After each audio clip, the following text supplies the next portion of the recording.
All right, I'm Nick. Earlier today, I posted a little poll on the YouTube community page, and I asked, hey guys, which gun should I shoot this evening? That fuse is off to SIG, so I don't have that to finish the 1,000 round review.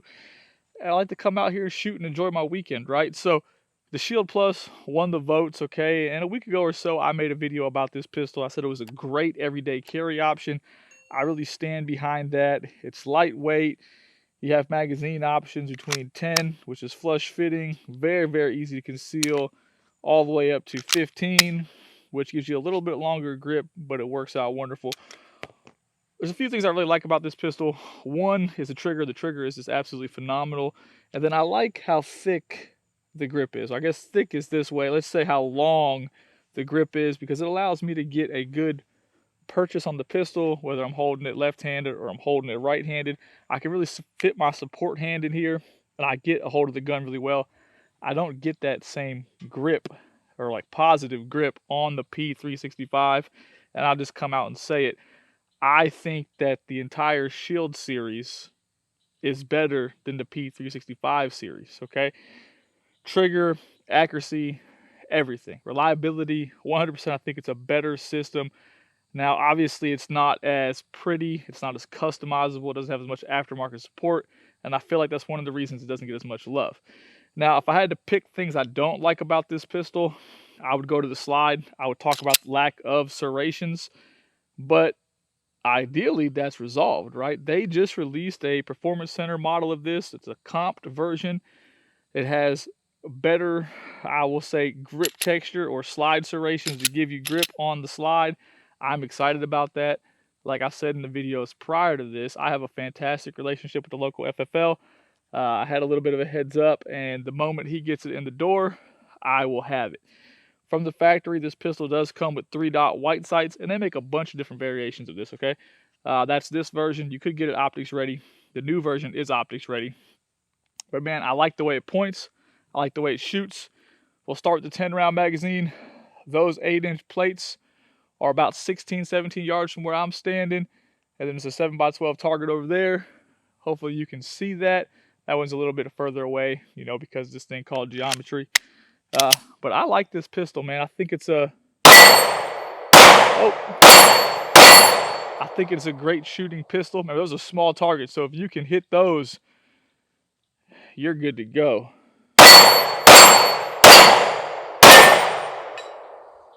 The gun points well. I transition well with it. Now, everybody's preference may be different. It points well for me, and I like that, right? Just being able to pick the gun up and point it and get the result you need is important. Obviously, as far as the ability to shoot it, the trigger is important. And man, that trigger, it's got a perfect break. You come to a wall, and the break is perfect every single time. Empty, lock back. Now, one of these 15-round mags isn't going to lock back. I don't carry that one. These are just magazines that I shoot range ammo through. The carry ones are in a different section. They don't really come out here, all right? So this is a 13-round magazine. You can see now you can actually get better control of the pistol. Obviously, it shot well. Out of those 10, I missed one on that second shot. There's no warming up. I just pull the gun out and go to town. Whatever happens, happens. So 13 round, you get a little bit better grip so you can pull it.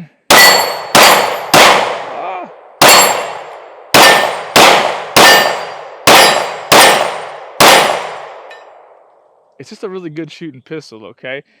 I don't think it gets as much love in the gun community. It's just not sexy. It's just not very sexy, right? You look at some of the SIG pistols they put out on the P365 lineup. It just looks good, right? Looks are important. Looks sell guns. That's part of life. There's no denying that. If you look at a lot of new releases, go to the comment section. The comment sections are like, hey, it looks so good, I gotta have one. Well, looks are very deceiving, right?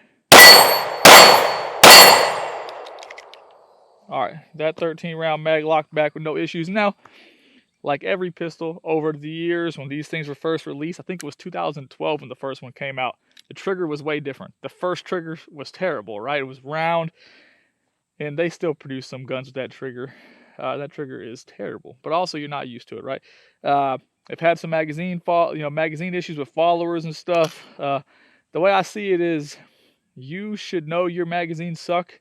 either fix it or buy a new one, because you should be shooting the pistol that you're going to carry enough to know, hey, I shouldn't use this magazine, or this magazine doesn't lock back, so let me not carry that magazine. And you should have more than one.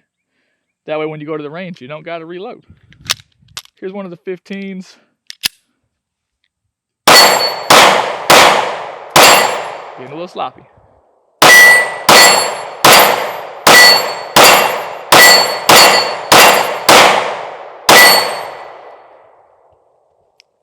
I'm telling you, it's a good shooting pistol.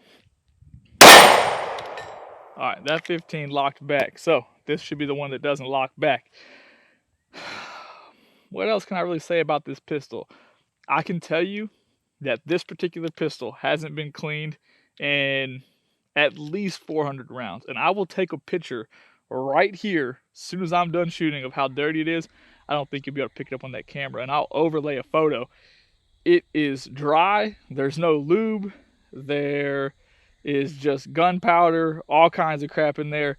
And it does not care. And if you watch the ejection pattern of the pistol, that bullet or that casing is high and gone. There is no bleeping out of there, falling out of there slow. They're all over there in a pile, and they're getting gone, which is important, okay? People will say it's not because it's the pistol, but it shows you that everything is clearing the gun without issues, right? There's nothing worse than a ejection pattern that every once in a while kicks a casing forward.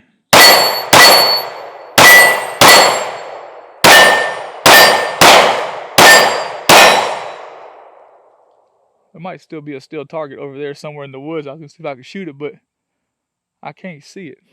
I moved the targets. Earlier today, just so it's a different area, and it's not as wet down there when I walk down there, because over there it's kind of a swamp. All right, there it was. That's the magazine that doesn't lock back. Check the gun. Gun went dead. Obviously pull the trigger, nothing happens, you just hear a click. Leave that one in there. As soon as we're done filming this, I'm gonna take this apart and take a picture of it, okay? Fantastic shooting firearm. You know, you could probably get this pistol for sub 500 bucks these days. And man, if I had to pick a gun to carry every single day, that's the one. No questions asked. It may look lame, it may not be cool, it may not be very pretty, might not get a lot of likes on Instagram when you post a picture of it, but it's reliable, man. That's all that matters to me. All right, there it is. Shoots really, really well. That's a 3.1 inch barrel, okay? The new carry one with the comp on it coming out here, already released. Hopefully I get my hands on it next week. It's got a 4-inch barrel. I expected to shoot even better, which is crazy. One thing I would say before I go, I think I mentioned it again. It comes with 3-dot white sights, right? They're all white. I took a black Sharpie, because there's no reason to go out and buy new sights, and I just colored those in, because I only want to find that front dot. I know if I'm pointing the gun right, everything is lined up. As soon as I find that white dot, I'm pulling the trigger, okay? So things to think about. If you are interested in picking up a new gun, this would be a great option to go out and shoot. Thanks for watching.